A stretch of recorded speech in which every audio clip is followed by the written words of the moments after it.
ഓം ശരവണഭവ. എല്ലാവർക്കും കാർത്തികേയം യൂട്യൂബ് ചാനലിലേക്ക് സ്വാഗതം.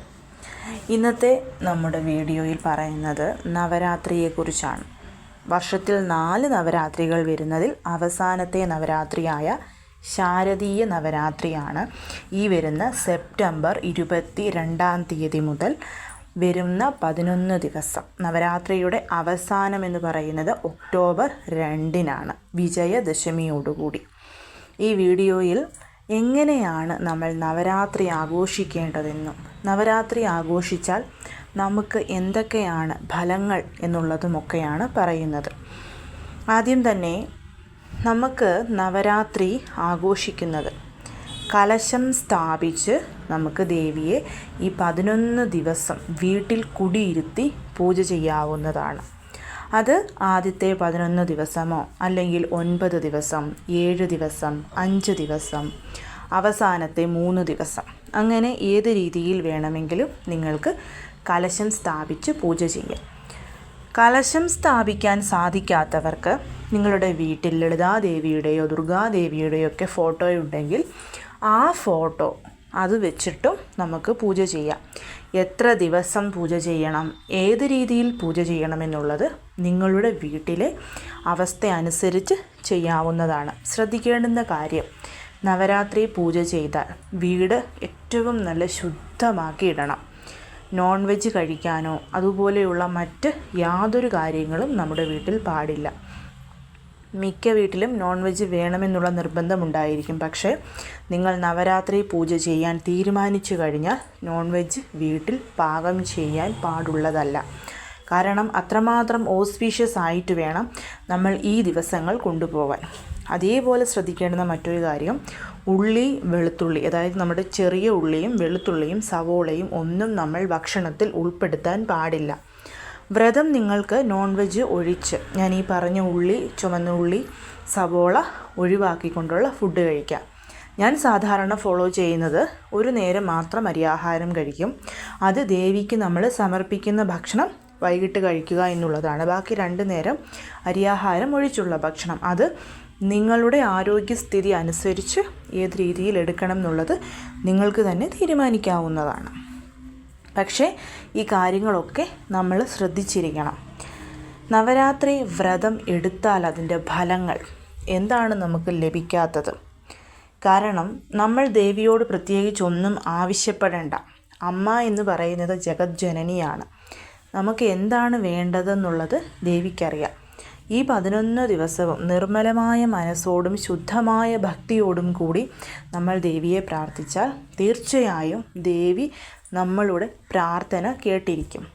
ഇനിയിപ്പോൾ നിങ്ങൾക്ക് പർട്ടിക്കുലറായിട്ടൊരാഗ്രഹമുണ്ട്, മക്കളുടെ വിവാഹമോ ജോലിയോ വീടോ അങ്ങനെ എന്തെങ്കിലും ഒരാഗ്രഹം അത്രമേൽ ആവശ്യമുള്ളതാണെന്നുണ്ടെങ്കിൽ തീർച്ചയായും ആ ഒരേ ഒരാഗ്രഹം അമ്മയ്ക്ക് മുൻപിൽ സമർപ്പിച്ച് വ്രതമെടുത്ത് ഈ ദിവസങ്ങളിൽ പൂജ ചെയ്യാവുന്നതാണ്.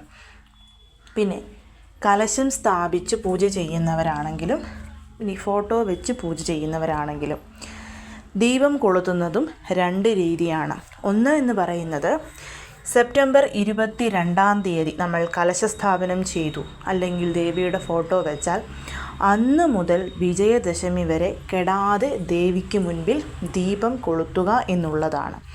അങ്ങനെ ചെയ്യുമ്പോൾ ശ്രദ്ധിക്കേണ്ടുന്ന കാര്യം, ഒരാളുടെ സാന്നിധ്യം എപ്പോഴും നമ്മുടെ വീട്ടിൽ ഉണ്ടായിരിക്കണം. ആ ദീപം കെട്ടുപോകാൻ പാടുള്ളതല്ല. കാരണം നമ്മളത് സങ്കല്പം ചെയ്തു കഴിഞ്ഞു, അമ്മയ്ക്ക് മുൻപിൽ ഇത്ര ദിവസം ഞാൻ ഈ ദീപം കെടാതെ സൂക്ഷിച്ചു കൊള്ളാം എന്നുള്ളത്. അപ്പോൾ ആ ദീപം എന്തൊക്കെ വന്നാലും കെട്ടുപോകരുത്. അങ്ങനെ അല്ല എന്നുണ്ടെങ്കിൽ രാവിലെയും വൈകിട്ടും മാത്രമായിട്ട് ദേവിക്ക് മുൻപിൽ നിങ്ങൾക്ക് ദീപം കൊളുത്താവുന്നതാണ്. കെടാവിളക്ക് കൊളുത്തണം എന്ന ആഗ്രഹമുള്ളവർക്ക് അവസാനത്തെ 3 ദിവസമോ 5 ദിവസമോ 7 ദിവസമോ ആയിട്ടും കൊളുത്താവുന്നതാണ്. അതെങ്ങനെ വേണമെന്ന് നിങ്ങൾക്ക് തന്നെ തീരുമാനിക്കാം. ഇനി നമുക്ക് എങ്ങനെയാണ് കലശം സ്ഥാപിക്കുന്നത് എന്ന് നോക്കാം. ഏത് രീതിയിൽ പൂജ ചെയ്യണം, എന്തൊക്കെ നിവേദ്യങ്ങൾ സമർപ്പിക്കണം എന്നൊക്കെ നോക്കാം. ആദ്യം തന്നെ നിങ്ങൾ പൂജ ചെയ്യാൻ ഉദ്ദേശിക്കുന്ന സ്ഥലം, പൂജാമുറിയിൽ സ്ലാബിൽ സ്പേസ് ഉണ്ടെങ്കിൽ അവിടെ തിരഞ്ഞെടുക്കാം.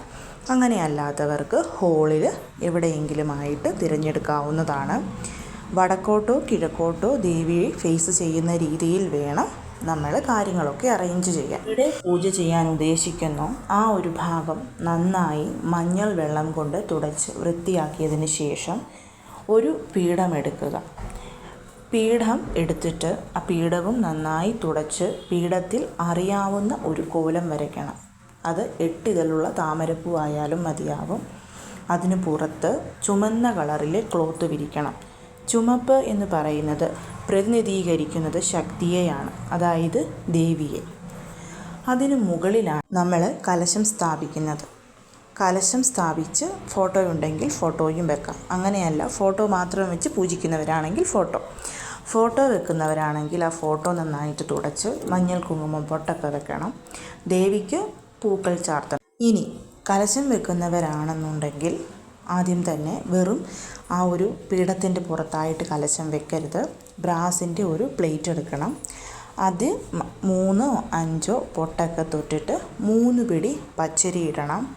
പച്ചരി ഇട്ടിട്ട് നമ്മളൊരു കുടമെടുക്കണം. നമ്മൾ സാധാരണ വരമഹാലക്ഷ്മി വ്രതത്തിന് എങ്ങനെയാണോ കലശം സ്ഥാപിച്ചത് അതേപോലെ തന്നെ കുടമെടുക്കണം. ബ്രാസിൻ്റെയോ കോപ്പറിൻ്റെയോ കുടമെടുത്തിട്ട് ആ കുടത്തിൻ്റെ വായ്ഭാഗത്ത് 3 or 5 പൊട്ട് തൊട്ട് നമ്മൾ 3 പ്രാവശ്യം ചുമപ്പ് കളർ നൂലുകൊണ്ട് അതിന് ചുറ്റണം. അതായത് കലശ നൂലെന്നാണ് പറയുന്നത്.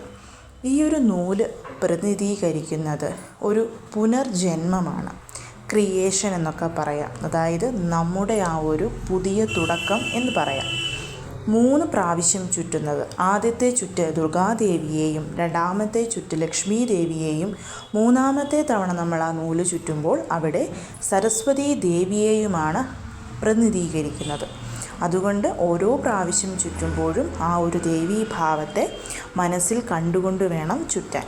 അതിനുശേഷം നമ്മൾ ചുമപ്പ് കളർ കുങ്കുമം കൊണ്ട് അതിന് സ്വസ്തിക് വരയ്ക്കണം. സ്വസ്തിക് ഇവിടെ റെപ്രസെൻ്റ് ചെയ്യുന്നത് നമുക്ക് ഐശ്വര്യത്തെ അട്രാക്റ്റ് ചെയ്യുന്നു. അല്ലെങ്കിൽ തന്നെ നമുക്കറിയാം സ്വസ്തിക് എന്ന് പറയുന്നത് എപ്പോഴും പ്രോസ്പെരിറ്റിയെയാണ് സൂചിപ്പിക്കുന്നത്. ചുമപ്പ് കളർ കുങ്കുമം കൊണ്ടുള്ള ആ ഒരു സ്വസ്തിക് ആ കലശത്തിൽ നമ്മൾ വരയ്ക്കുമ്പോൾ അത് നമ്മളിലോട്ട് പ്രോസ്പെരിറ്റിയെ കൊണ്ടുവന്ന് തരും. അത്രയും ആയതിനു ശേഷം നമ്മൾ ആ കലശം ആ ഒരു അരിയുടെ പുറത്തായിട്ട് വെക്കണം, പാത്രത്തിലെടുത്തിരിക്കുന്ന. എന്നിട്ട് അതിലേക്ക് 1/4 ഭാഗത്തോളം വെള്ളം ഒഴിക്കണം, ശുദ്ധമായ ജലം. റോസ് വാട്ടർ ഉണ്ടെങ്കിൽ റോസ് വാട്ടർ, ഗംഗാജലമൊക്കെ നമുക്ക് ഒഴിക്കാം. അതിലേക്ക് നമ്മൾ ആദ്യം തന്നെ ചെയ്യേണ്ടത് മഞ്ഞൾ കുങ്കുമം പ്രോസ്പെരിറ്റിയെയും മഞ്ഞൾ പ്യൂരിറ്റിയെയും, അതായത് ശുദ്ധീകരണത്തെയും സൂചിപ്പിക്കുന്നു.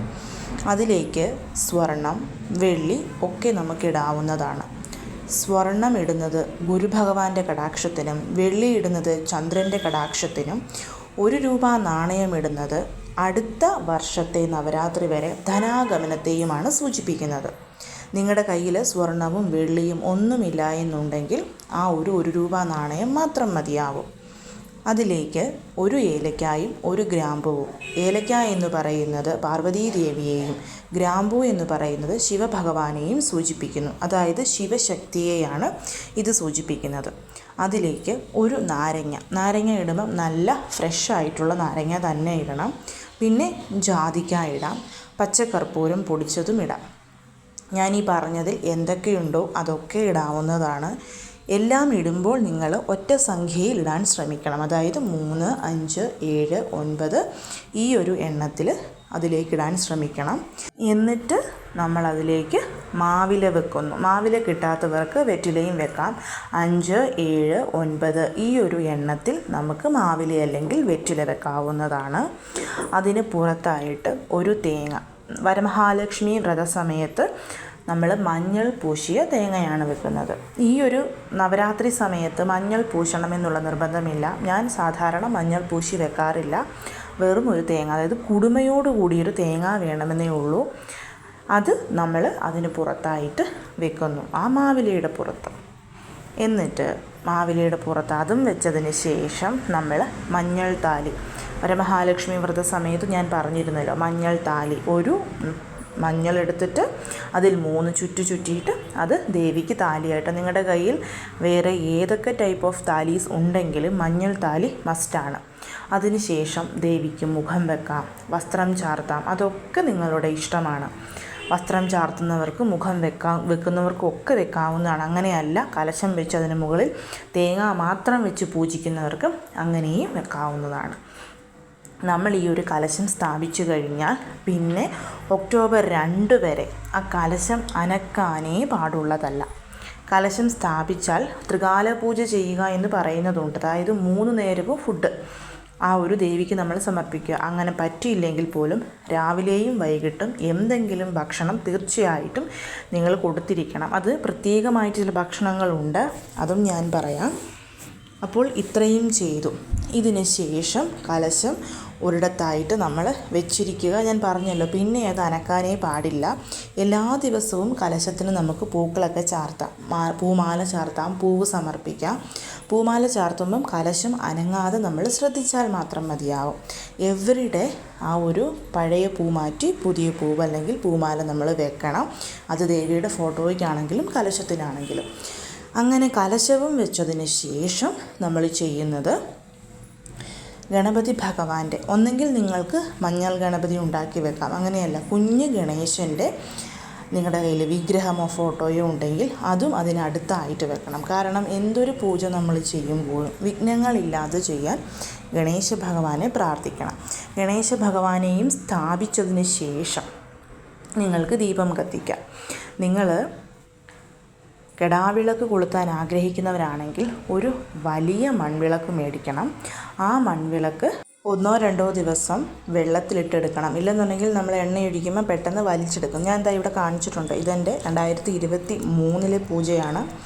അപ്പോൾ ഇതുപോലെ എടുത്തിട്ട് നമ്മൾ കലശം സ്ഥാപിച്ചതിന് ശേഷം ഒരു ചെറിയ ബ്രാസിൻ്റെ പ്ലേറ്റ് എടുത്ത് അതിൽ അരിയിട്ട് അതിന് മുകളിലായിട്ട് ഈ ഒരു മൺവിളക്ക് വെക്കുക.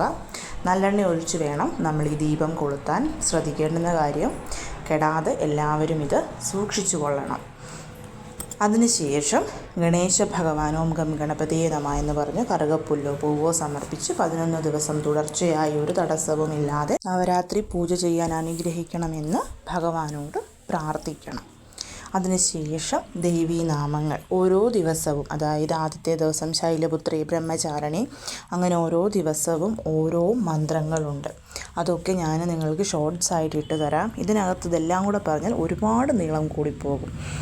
ആ മന്ത്രങ്ങൾ ചൊല്ലിയതിന് ശേഷം ദേവീ മഹാത്മ്യം, ലളിതാ സഹസ്രനാമം, ഇപ്പം ഇത് രണ്ടും ജപിക്കുന്നവരാണെങ്കിൽ രാവിലെ ലളിതാ സഹസ്രനാമം ജപിച്ച് വൈകിട്ട് ദേവീ മഹാത്മ്യം ജപിക്കാം. അങ്ങനെ അല്ലെങ്കിൽ രാവിലെയും വൈകിട്ടും നമ്മൾക്ക് ലളിതാ സഹസ്രനാമം ജപിക്കാൻ വിപുലമായിട്ട് ഏതെങ്കിലും ഒരു നേരം നിങ്ങൾ പൂജ ചെയ്താൽ മതിയാവും. അത് ഏറ്റവും നല്ലത് സന്ധ്യയ്ക്കാണ്. കാരണം നവരാത്രി 9 രാത്രികളെന്നാണ് പറയുന്നത്. അതുകൊണ്ട് തന്നെ രാത്രിയിൽ സമയത്ത്, അതായത് സന്ധ്യാസമയത്ത് നമ്മൾ പൂജ ചെയ്യുന്നതാണ് ഏറ്റവും നല്ലത്.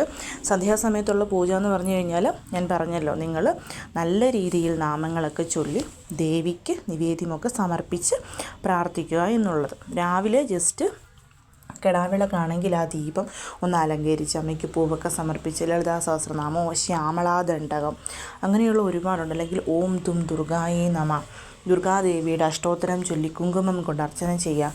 ഈ നവരാത്രിയുടെ ഈ ദിവസങ്ങളിൽ ഏതെങ്കിലും ഒരു ദിവസം തീർച്ചയായും കുങ്കുമാർച്ചന ചെയ്യണം. ആ കുങ്കുമം ഇച്ചിരിയേറെ എടുത്ത് തന്നെ നിങ്ങൾ അർച്ചന ചെയ്തിട്ട് നിങ്ങൾക്ക് സൂക്ഷിച്ചു വെക്കാം. 1 വർഷത്തേന് അത് നല്ല രീതിയിലുള്ളൊരു പ്രൊട്ടക്ഷൻ നമുക്ക് തരും.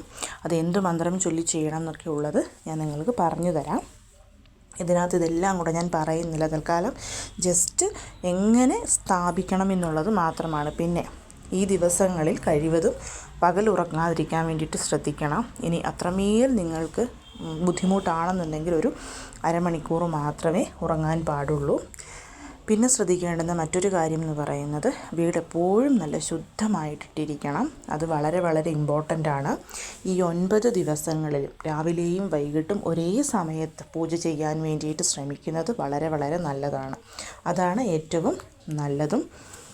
ദേവീക്ഷേത്ര ദർശനം നടത്തുന്നത്, ദേവിക്ക് ഞാൻ പറഞ്ഞല്ലോ കോടീശ്വര യോഗത്തിന് വേണ്ടിയിട്ട് നമ്മൾ മഹാലക്ഷ്മിക്ക് സമർപ്പിക്കുന്നത് പോലെ തന്നെ ആദ്യത്തെ ദിവസമോ അവസാനത്തെ ദിവസമോ നിങ്ങൾക്ക് ദേവിക്ക് സാരി, വള, മഞ്ഞൾ, കുങ്കുമം, അതായത് ഒരു താമ്പൂലമായിട്ട് നിങ്ങൾക്ക് സമർപ്പിക്കാവുന്നതാണ്. ഇനി എന്താണ് നമ്മൾ ഫുഡ് ദേവിക്ക് സമർപ്പിക്കേണ്ടത്? ഓരോ ദിവസവും ഓരോ ദേവീഭാവത്തിനും സമർപ്പിക്കേണ്ടുന്ന വസ്തുക്കളുണ്ട്. അതിൽ ആദ്യത്തെ ദിവസം ദേവി ശൈലപുത്രിക്ക് നമ്മൾ നെയ്യാണ് സമർപ്പിക്കുന്നത്. നല്ല ശുദ്ധമായ നെയ്യ്. ഇപ്പം ഒന്നും നിങ്ങൾക്ക് സമർപ്പിക്കാനില്ലെങ്കിലും രാവിലെ ഇതുമാത്രം സമർപ്പിച്ചാൽ മതിയാവും. വൈകിട്ട് എന്തെങ്കിലും ഒരു റൈസ് ഐറ്റം, എന്തെങ്കിലും ഒരു സ്വീറ്റ്സ്, അതേപോലെ തന്നെ ധാന്യങ്ങൾ കൊണ്ടുള്ള എന്തെങ്കിലും ഒരു സുണ്ടലും, കടല, അതേപോലെ ഗ്രീൻ പീസ്, ചെറുപയർ, പരിപ്പ്, അങ്ങനെയുള്ളത്. അതും ഞാൻ എന്ത് വേണം എന്നുള്ളത് ഷോർട്സ് ആയിട്ട് ഇട്ടിരിക്കാം. അതിൻ്റെയൊക്കെ ലിങ്ക് ഞാൻ ഇട്ടതിന് ശേഷം ഈ വീഡിയോയുടെ അടിയിൽ കമൻറ്റ് ബോക്സിൽ പിൻ ചെയ്തും വെച്ചേക്കാം. അതേപോലെ ഓരോ ദിവസം ഓരോ കളറുണ്ട്. ആ കളർ നമ്മൾ ധരിച്ചുകൊണ്ട് പൂജ ചെയ്താൽ അത് നല്ലതാണ്, നിർബന്ധമൊന്നുമില്ല. അതും ഞാൻ ഷോർട്സ് ആയിട്ട് ഇട്ടിട്ട് കമൻസിൽ അതും പിൻ ചെയ്ത് വെച്ചേക്കാം. അപ്പം ആദ്യത്തെ ദിവസം, അതായത് ശൈലപുത്രി പൂജ, ഒന്നാമത്തെ ദിവസം ദേവിക്ക് നമ്മൾ സമർപ്പിക്കേണ്ടത് തേനാണ്. രണ്ടാമത്തെ ദിവസം പഞ്ചസാര, മൂന്നാമത്തെ ദിവസം പാല്, നാലാമത്തെ ദിവസം മലർ, അഞ്ചാമത്തെ ദിവസം പഴം, ആറാമത്തെ ദിവസം തേൻ, ഏഴാമത്തെ ദിവസം ശർക്കര, എട്ടാമത്തെ ദിവസം തേങ്ങ, ഒൻപതാമത്തെയും അവസാനത്തെയും ദിവസം വെള്ള കളറിലെ എള്ള്. ഇതാണ് ഓരോ ദിവസവും രാവിലെ നമ്മൾ ദേവിക്ക് സമർപ്പിക്കേണ്ടത്. അതിനോടൊപ്പം വെറ്റില, പാക്ക്, എന്തെങ്കിലും ഫ്രൂട്ട്സ്, പഴമുണ്ടെങ്കിൽ പഴമാണെങ്കിലും സമർപ്പിച്ചാൽ മതിയാവും. പിന്നെ വൈകിട്ട് ഞാൻ പറഞ്ഞല്ലോ, റൈസ് ഐറ്റംസ് എന്ന് പറയുമ്പം പുളിയോദര, ലെമൺ റൈസ്, കേഡ് റൈസ്, അതുപോലെ തന്നെ തേങ്ങ റൈസ്, അങ്ങനെ വെറൈറ്റി ഓഫ് റൈസസ് ഉണ്ട്. അപ്പം അതിലെന്ത് വേണം എന്നുള്ളത് നിങ്ങൾക്ക് തന്നെ തീരുമാനിക്കാം. ഓരോ ദിവസവും ഇപ്പോൾ തിങ്കളാഴ്ച തുടങ്ങുന്നത് കൊണ്ട് തന്നെ തിങ്കളാഴ്ച നിങ്ങൾക്ക് വെള്ളപ്പയർ കൊണ്ടുള്ള സുണ്ടലുണ്ടാക്കാം, ചൊവ്വാഴ്ച കടലപ്പരിപ്പ് കൊണ്ടുള്ള സുണ്ടലുണ്ടാക്കാം, ബുധനാഴ്ച ചെറുപയറെടുക്കാം, വ്യാഴാഴ്ച കടല എടുക്കാം, വെള്ളിയാഴ്ച വെള്ള കളറിലെ വൻപയറുണ്ട് അതെടുക്കാം, ശനിയാഴ്ച കറുത്ത കടല അല്ലെങ്കിൽ വെള്ളക്കടല, അങ്ങനെ നമുക്കിഷ്ടമുള്ള രീതിയിൽ. പിന്നെ ഓരോ ദിവസവും ആ ദിവസത്തെ നവഗ്രഹത്തെ പ്രതിനിധീകരിക്കുന്ന രീതിയിലുള്ള ധാന്യങ്ങൾ കൊണ്ട് നമുക്ക് സുണ്ടലുണ്ടാക്കി വെക്കാം. പിന്നെയുള്ളത് സ്വീറ്റ്സ് ഐറ്റമാണ്. അത് നമുക്ക് ലഡു, ജിലേബി, കേസരി, അതേപോലെ തന്നെ വെറ്റില കൊണ്ടുള്ള ഒരു ലഡു ഉണ്ട്. അത് പാൻ ലഡു എന്ന് പറയും. ഞാനത് ഉണ്ടാക്കാറുണ്ട്. അത് നമുക്കുണ്ടാക്കി സമർപ്പിക്കാം. അല്ലെങ്കിൽ പായസം ഉണ്ടാക്കി സമർപ്പിക്കാം. എന്തെങ്കിലും ഒരു സ്വീറ്റ്സ് വെക്കുക, അത് വാങ്ങിച്ച് വെക്കുകയോ ഉണ്ടാക്കി വെക്കുകയോ അവരവരുടെ സമയം പോലെ. അങ്ങനെ നമ്മൾക്ക് നമ്മുടേതായിട്ടുള്ള രീതിയിൽ വൈകുന്നേരങ്ങളിൽ ദേവിക്ക് സമർപ്പിക്കാം. അതിനോടൊപ്പം തന്നെ ഫ്രൂട്ട്സ്, ആപ്പിള്, മാതള നാരങ്ങ, അങ്ങനെ നിങ്ങളെക്കൊണ്ട് പറ്റുന്ന ഫ്രൂട്ട്സും ഓരോ ദിവസം വെറൈറ്റി ഓഫ് ഫ്രൂട്ട്സും സമർപ്പിക്കാം. നെല്ലിക്ക സമർപ്പിക്കാം. അതൊക്കെ അവരവരുടെ താല്പര്യം പോലെ എന്താണെന്ന് വെച്ച് കഴിഞ്ഞാൽ ചെയ്യുക. അപ്പം ഇതൊക്കെയാണ് നമുക്ക് ദേവിക്ക് സമർപ്പിക്കാൻ പറ്റുന്ന കാര്യങ്ങൾ. അപ്പോൾ നിങ്ങളെക്കൊണ്ട് പറ്റുന്ന രീതിയിൽ എല്ലാവരും ഈയൊരു നവരാത്രി പൂജ ചെയ്യാനായിട്ട് ശ്രമിക്കണം. ഓരോ ദിവസവും എന്താണ് നേദ്യം വെക്കേണ്ടത് എന്നുള്ളതും കളർ കോഡുമൊക്കെ ഞാൻ കമ്മ്യൂണിറ്റി പോസ്റ്റും ചെയ്തേക്കാം. ഒപ്പം തന്നെ ഷോർട്സ് ആയിട്ടും ഇട്ടിരിക്കാം. എല്ലാവരും കഴിയുന്നതും നവരാത്രി പൂജ ചെയ്യുക. ദേവിയുടെ അനുഗ്രഹം, സാക്ഷാൽ ജഗദംബയുടെ അനുഗ്രഹത്തിന് വേണ്ടിയിട്ട് അമ്മയോട് പ്രാർത്ഥിക്കുക. എല്ലാവരെയും മുരുകൻ അനുഗ്രഹിക്കട്ടെ. ഓം ശരവണഭവ.